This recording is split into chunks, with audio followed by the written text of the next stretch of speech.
Chantilly. Il n'a pas sa photo dans les journaux, il use ses sabots plus haut. Dans la montagne, dans la montagne, dans la montagne, dans la montagne, mon vieux cheval. Mon cheval ne défile pas sur l'avenue des Champs-Élysées. Alors, les regrouper là, ces personnes dans une association qui s'appelle l'association des muletiers du Val Montjoie. En premier là, juste devant moi, lève la main, Francis, qui a sa mule avec des bidons de lait. Hermione, sa petite fille. Là, c'était ça. Léon avec son petit âne de Provence, si je ne dis pas de bêtises. Ensuite, on a encore une mule, 2 ânes. La famille Morand qui est venue en nombre. Monsieur Casagrande.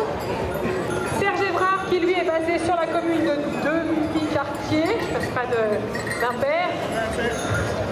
Voilà, avec sa mule qui fait du travail aussi. Didier Herba qui est avec nous sur le comité de la foire avec sa femme, Didier derrière.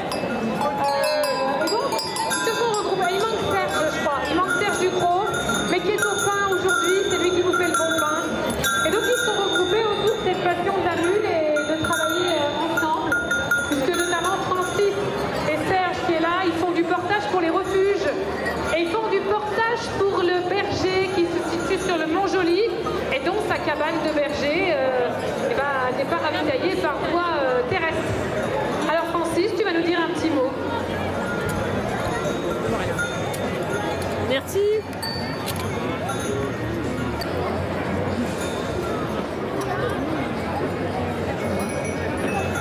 Bonjour, bonjour.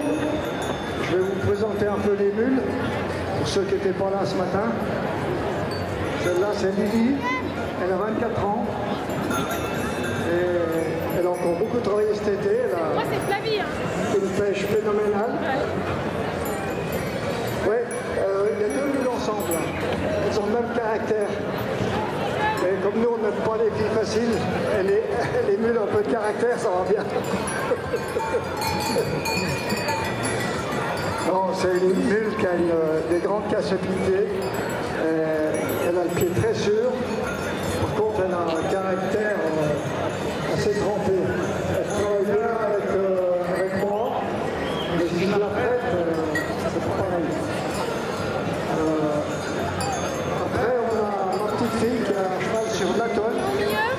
C'est un mulet de père Poitou, Anne du Poitou. Et la mère, c'est une ardennaise. Il est vraiment très très placide. Il est monté, attelé, on en fait ce qu'on en veut. C'est un vrai nounours. Voilà. C'est un grand mulet. Et il est très très docile.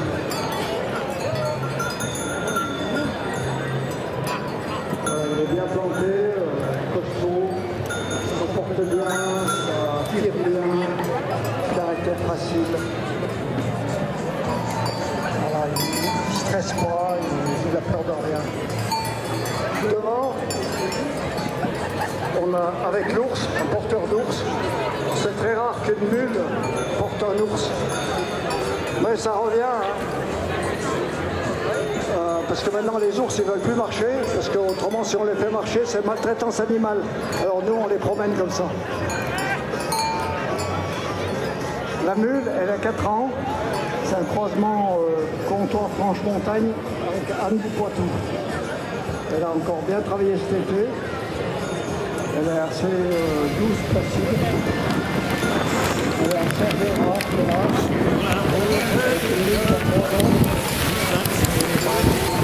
Trois quarts Franche-Montagne pour la mer et Anne du Poitou. Voilà, ça fera une très belle mule, elle sait déjà bien travailler, elle est battée, attelée, voilà. Et elle a également fait du portage cet été.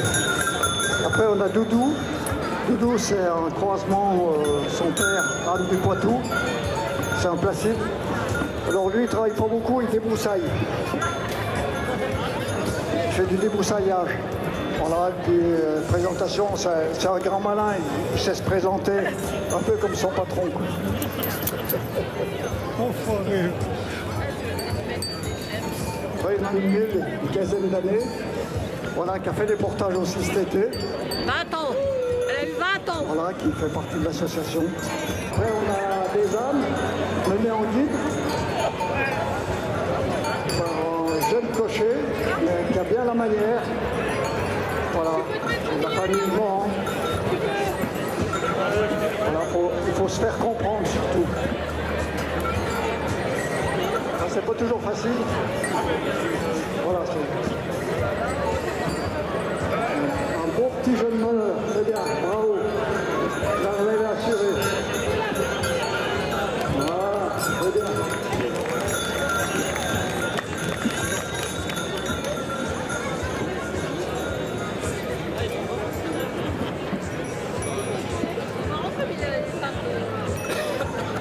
Ah, la famille Morand, l'arrivée est assurée. Avec le grand-père, le bon papa, mais il est tout droit. Et la grand-mère aussi, je sais pas où elle est, mais c'est la propriétaire de Kinou, un autre mulet, qui va faire une démonstration de débardage tout à l'heure. Ah ben il est là le Kinou. Voilà. C'est pas un mulet, c'est une horloge. Tellement il va bien.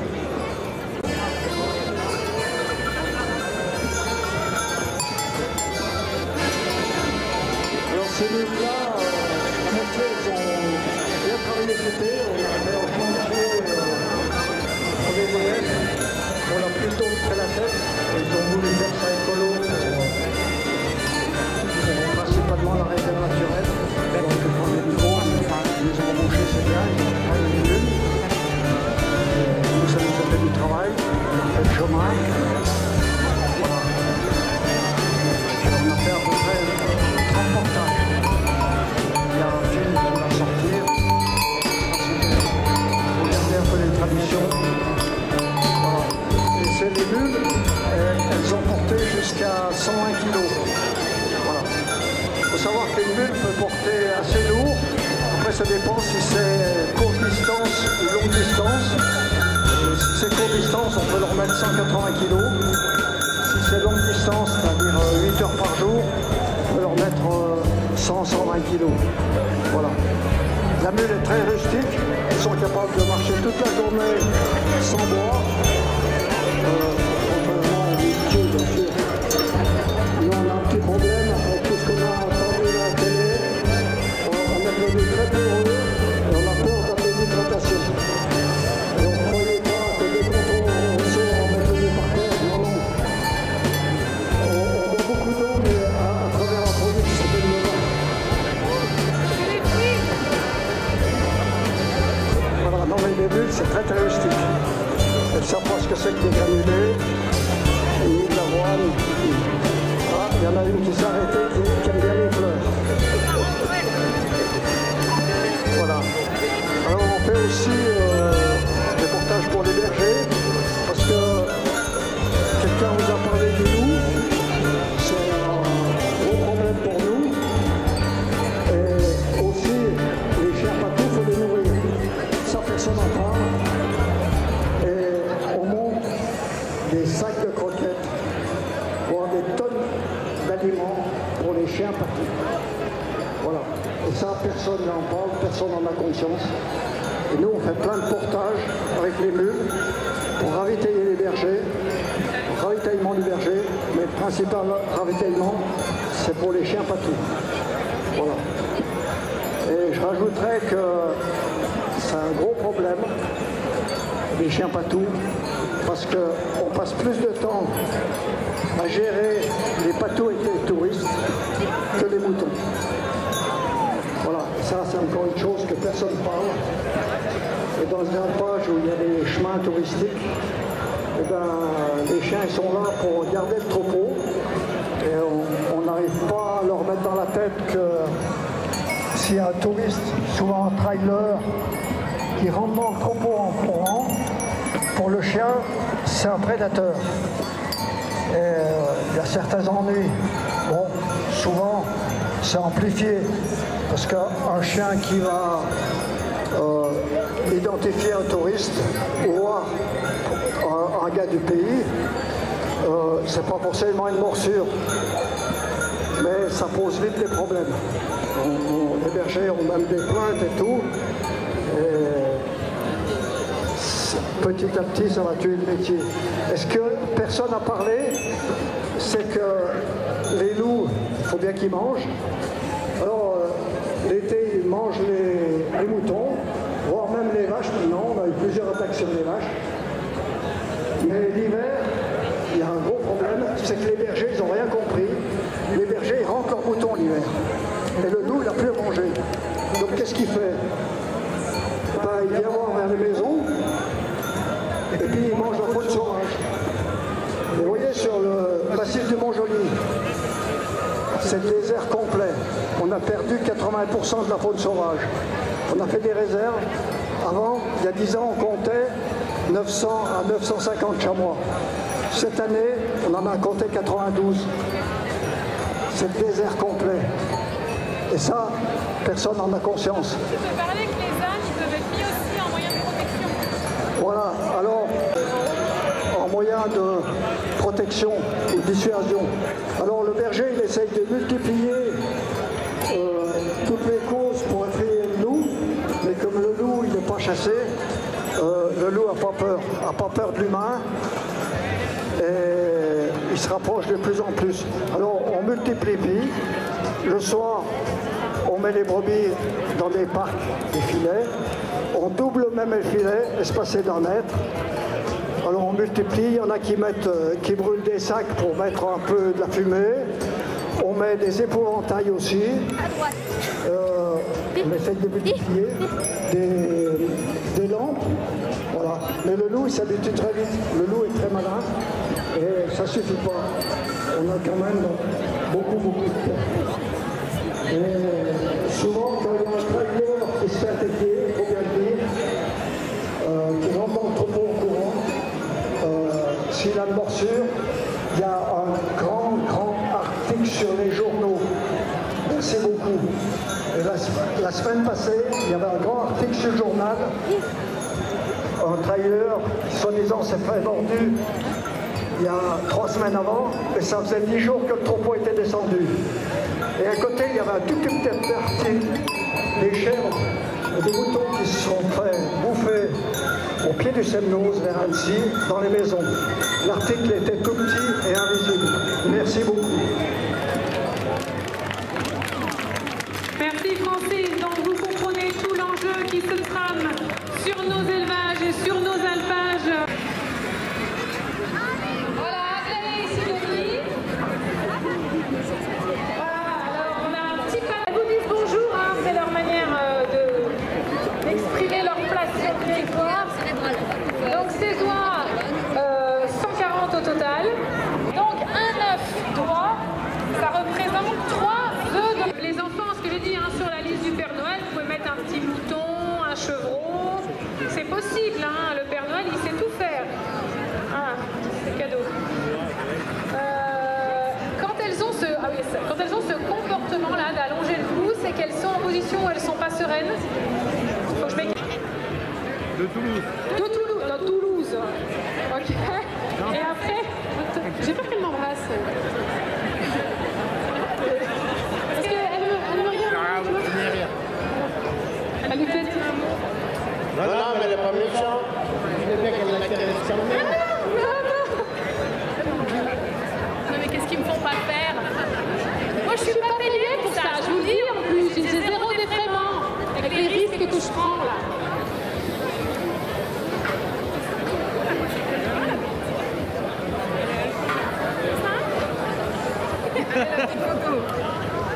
Peut-être qu'elle veut dire un mot. Non, elle veut pas parler. Faut lever la robe. C'est un peu cavalier quand même comme méthode, non?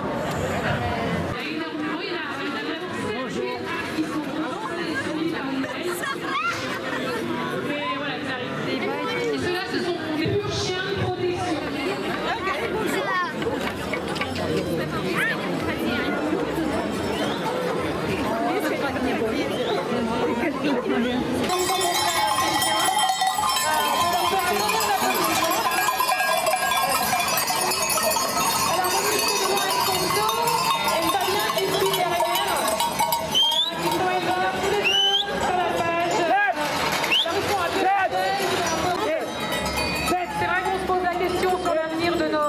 l'élevage ovin en France avec ce traité du Mercosur qui finalement finit d'enterrer l'élevage français au niveau ovin, puisqu'on va avoir de la viande malheureusement de mouton qui va être à un prix imbattable alors qu'elle vient de monde. C'est complètement incompréhensible.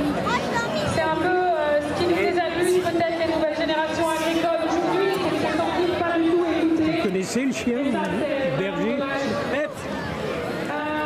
Là, vous avez donc un chien qui a été lâché, qui va faire le tour, et deux chiens qu'on maintient en laisse, parce qu'il y a une dominante dans le troupeau, les chiens de protection s'établissent en hiérarchie à l'intérieur du troupeau, et donc il y a les dominants et les dominés, on va dire comme ça, en tout cas ceux qui font les extérieurs et ceux qui sont au centre du troupeau.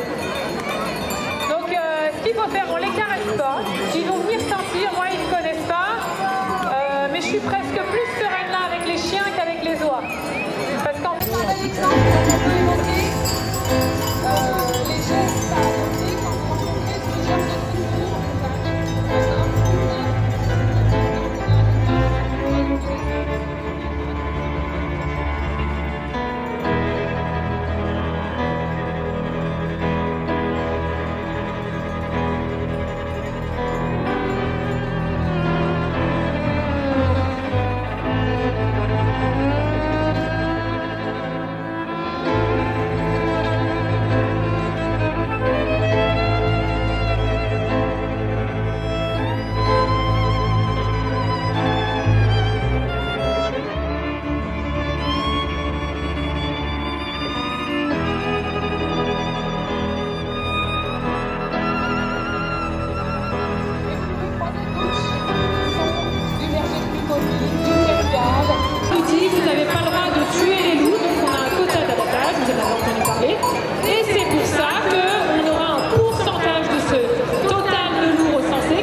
d'éducation en France du système scolaire, et ben ça fait quand même un peu mal d'entendre ces chiffres-là. Protéger la biodiversité, je suis complètement pour, mais il ne faut pas que ça devienne déconnant alors qu'on demande aux Français de faire des efforts, et encore plus, depuis ces mois, on a le cirque Pinder à l'État. Là maintenant, ça suffit, il faut que les gens se réveillent et qu'on aille un petit peu défendre nos valeurs, défendre nos territoires et défendre nos éleveurs. Bravo!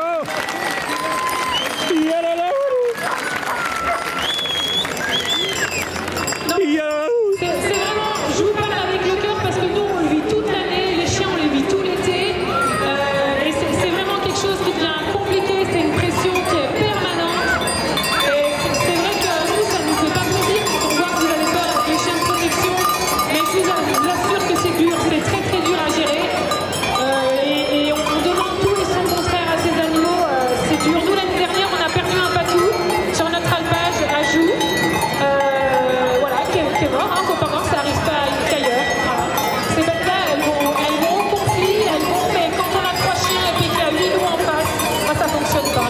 Sauf que nous, on ne veut pas prendre 8 chiens en face de 8 loups, parce qu'on n'est pas éleveur de chiens, on est éleveur de chèvres. Et c'est toute là la différence de la gestion de notre agriculture. En tout cas, merci Fabien et Monique d'avoir été là. C'est des aliments d'alpage, c'est de la viande top qualité. Ça, vous pouvez y aller. Aujourd'hui, je le redis aussi, c'est plus un débat. Moi, je suis pas végétarienne et je suis pas une viandarde, mais je préfère manger de la viande. Si je sais comment elle est élevée, nourrie et abattue, il y a aussi ça aussi, il faut prendre conscience. Aujourd'hui, en France, il y a des associations qui font de l'idéologie animale. C'est très dangereux, ça s'appelle l'anthropomorphisme. Il faut arrêter de se comparer aux animaux. L'homme, il mange de la viande depuis des années, peu importe, ceux qui n'en mangent pas, qui veulent manger de la salade, qui mangent de la salade, il n'y a pas de problème. Ils n'oublient pas que la fertilisation de leur sol, elle vient quand même des animaux d'élevage. Mais en tout cas, manger de la viande, c'est le seul message que je peux vous faire passer. Mais mangez de la viande dont vous connaissez la provenance. Parce qu'avec ce qui se passe avec le Mercosur, je vous garantis qu'on est en train de flinguer la santé de nos enfants. Et ça, c'est dans une impunité totale. Merci à vous en tout cas.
bonjour à tout le monde. Donc vous avez la présentation de 3 calèches.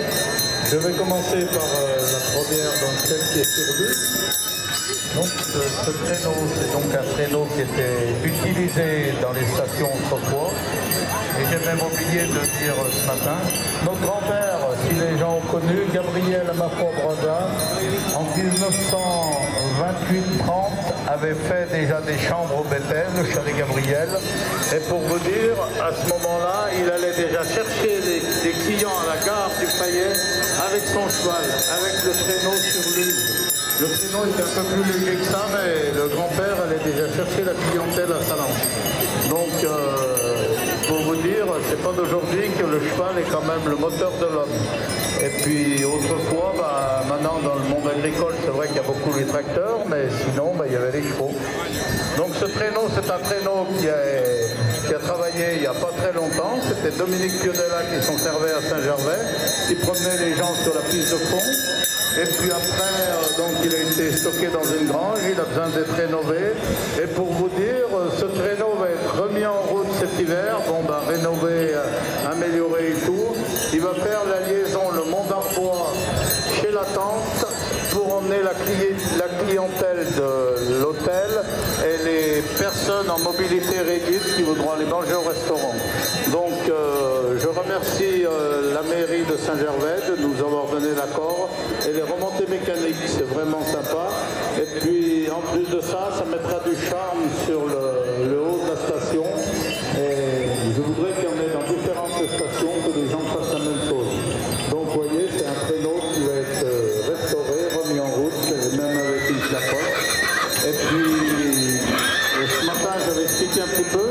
Le collier, il semble beaucoup plus massif par rapport à d'autres. Et donc on appelle ça une collane. Donc c'est beaucoup plus facile pour le cheval, pour la traction.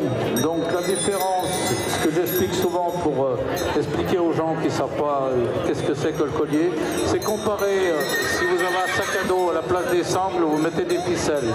Donc essayez, vous comparerez.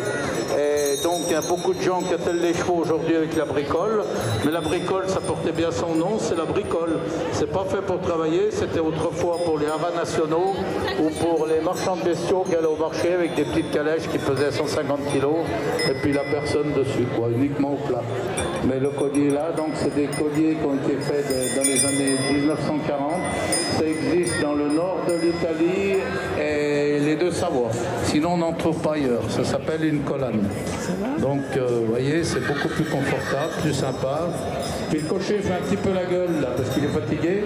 Mais ça y est, il va sourire, il va faire un tour. Et puis, vous voyez, là, on a mis une jument comtoise devant, parce que ça fait vraiment plus traction animale, plus joli, ça plaît beaucoup plus, quoi. La calèche, ça c'est la calèche de nos ancêtres. C'est la calèche que les gens se servaient pour aller au marché, pour aller au foire, pour aller à la messe, pour aller emmener les enfants au baptême.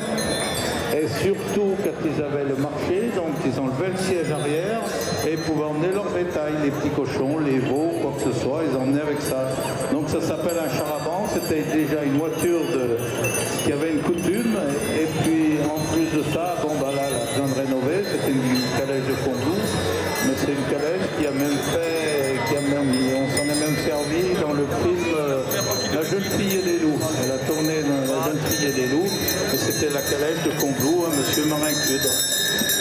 Elle est hyper légère, hyper bien faite, et pour les gens qui connaissent, aux essieux, là, donc c'est pas il y a des boulons à l'intérieur, mais après il y a des couvercles, et c'est à bain d'huile, et à ce moment-là, ils disaient déjà des essieux à patente. Pourquoi des essieux à patente? Parce que vu que c'était à bain d'huile, il y avait déjà un système de roulement. Donc dans les années 20, ils faisaient payer une patente aux gars qui avaient déjà une calèche avec un essieu comme ça. C'était beaucoup plus roulant, beaucoup plus confortable. Et les roues qui sont en décoration, bien sûr, on pose la question, mais souvent c'est pas des roues avec des essieux en patente. Et puis vous voyez, s'il faudrait refaire les roues aujourd'hui, il n'y aurait pas beaucoup de monde qui saurait le faire, cercler les roues et tout, et c'est des cercles en fer, c'est déjà un gros boulot, ça se cercle à chaud, moi j'ai jamais vu faire ça, mais bon, à l'étranger on sait le faire, mais en France ça serait... Cette calèche vaudrait une fortune s'il fallait la refaire. Alors croyez-moi, ceux qui en ont dans les granges, conservez-les. Ça n'a aucune valeur, mais je pense qu'un jour il y aura une valeur. Et c'est vraiment sympa, hyper léger. Et regardez, ils n'ont pas l'air d'être mal sur la calèche. Là, les jeunes filles, le jeune gars, vous voyez, c'est vraiment le loisir, ça leur plaît, ça va. Et puis, jolie poupée à l'habitude, parce qu'elle est faite, elle fait beaucoup de choses à la comptoir, donc elle se balade tranquillement, puis c'est léger pour elle par rapport à la luge. Vous voyez, la luge, la jument, elle pèse beaucoup plus. Après, donc, vous avez la troisième calèche. Donc, la troisième calèche, c'est un petit peu comme aujourd'hui les vélos. Vous voyez, les vélos, les gens veulent plus pédaler. Alors, ils mettent une assistance électrique. Alors, maintenant, la calèche, c'est pareil. Il y a une assistance électrique. Le cheval a presque plus besoin de tracter. Le cheval se balade, c'est le cas de le dire. Et si on voulait, on n'aurait même pas besoin de mettre le cheval devant. On pourrait mettre un moteur, un volant et puis en avant. Et alors donc, c'est une calèche qui est hyper confortable pour le cheval, pour la clientèle. Et puis c'est plus après des calèches de prestige. Après, bon, vous avez certainement vu des calèches en exposition. Donc on a d'autres calèches.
Mais là ils sont un peu stressés. Mais si ça stresse vraiment, il faut enlever les deux de devant. Non, ça y est, c'est parti, vous voyez. C'est que le fait, c'est que il y a la musique, il y a le monde, il y a tout, et ils sont un peu flippés, quoi, c'est le cas de dire. Et voilà, quoi. Et puis devant, c'est deux franches montagnes, donc c'est un peu plus chaud. Derrière, c'est deux comptoirs. Les comptoirs sont beaucoup plus calmes, détendus. Donc, comme vous pouvez constater, avant, à part le train, c'était le moyen de transport.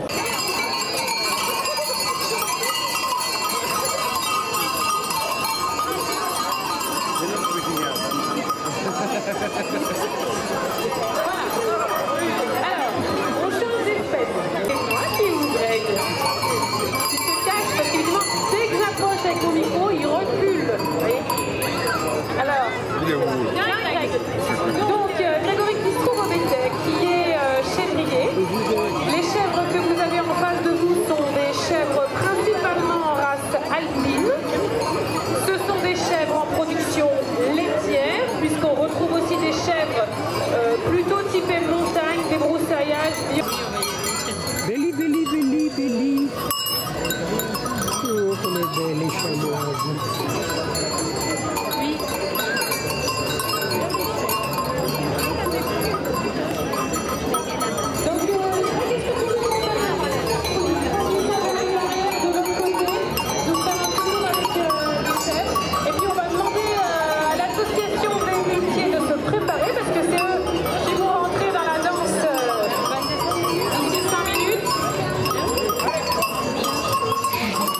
Allez les filles, soyez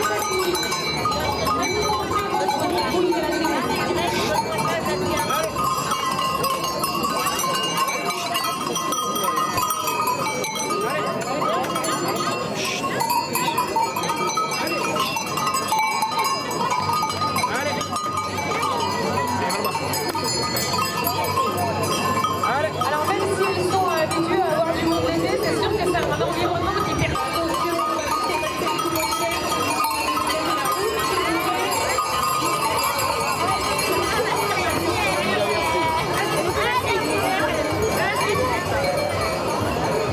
Mon cheval ne défile pas sur l'avenue des Champs-Élysées,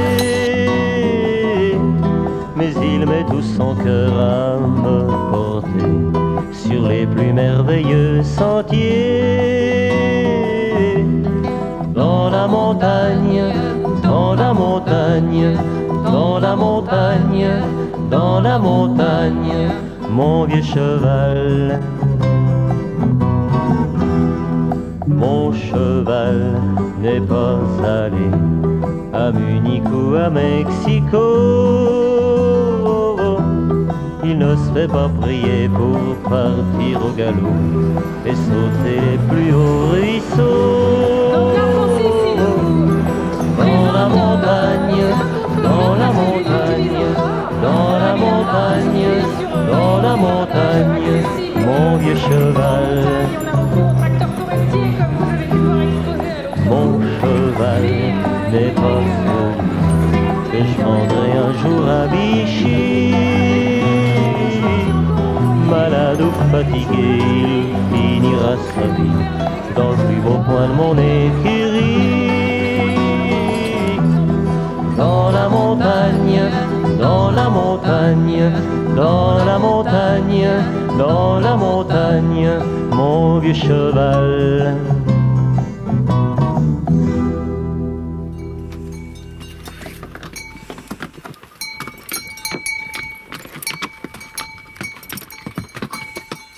Flo, on attaque avec toi. Ok? 10h30. Non mais il m'a déjà pris tout à l'heure. Pas du tout. Vétérinaire formidable. Ah ben il y a un monsieur qui s'incruste à bras. Mais dis donc. Waouh, c'est pas beau ça.